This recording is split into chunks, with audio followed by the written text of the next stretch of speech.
when I search quite a lot of video about you and yourself and about talking about Hung Gar or some of the form explanation or technique explanation or about the health or wellness, etc. So actually, can you explain a little bit more about the purpose of this YouTube channel is? Yes. Okay. I decided to record and create a lot of material about Hung Gar, bearing in mind that I've been learning since 5 years of age. And so it's a lot of years, it's my whole lifetime. And I had a Sifu in Australia, Chum Sifu.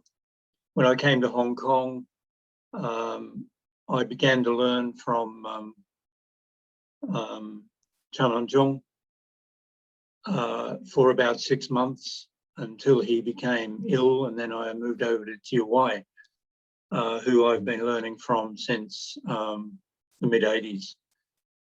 So this is to represent me passing on a lot of knowledge that I've picked up and experiences over the years about Hung Gar. Hung Gar has been very good to me over my life.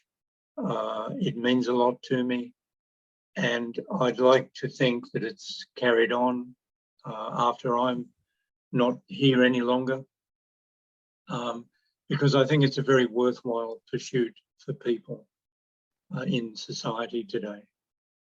So I intend to talk about what is Hung Gar, to describe, what it's composed of, and what its aim is, and so on.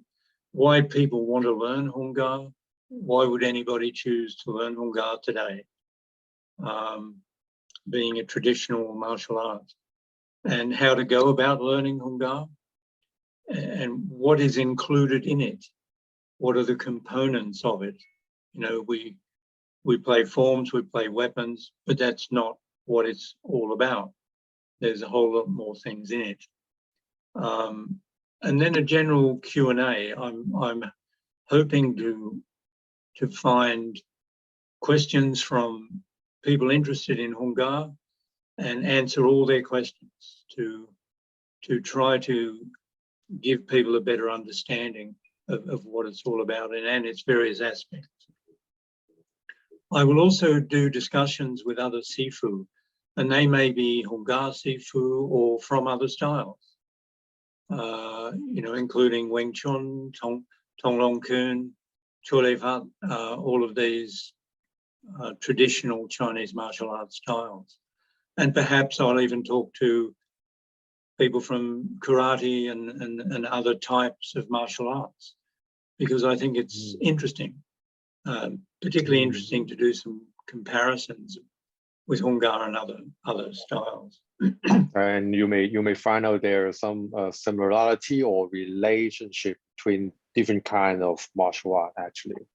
Yes, that's exactly right. And I do think there are relationships and commonalities, and it would be nice to explore that, and also to talk about the effect of traditional Chinese martial arts on society today, how it has influenced many things in society. I think it's very interesting. And of course, anything else that crops up to do with martial arts, Hung Gar, traditional Kung Fu, I think it's very interesting to not lose the knowledge that many people have over a lifetime of learning. And so that's why I'd very much like to talk to others as well, to bring them into these discussions to try to get the knowledge that they have. And it's important to realize that I'm not going to create a YouTube channel that teaches Hung Gar. That's not what this is about. If anybody wants to learn Hung Gar or any other martial art, the way to do that is to find a Sifu and begin the journey of learning with that particular Sifu. So this is additional information for people interested or happen to be learning Hung Gar or any other Chinese martial art. So what you mean is not particularly a form of Hung Gar, but about the knowledge behind or concept behind or the cultural issue. How about the health or wellness issue? Well, I do want to talk a lot about the health and wellness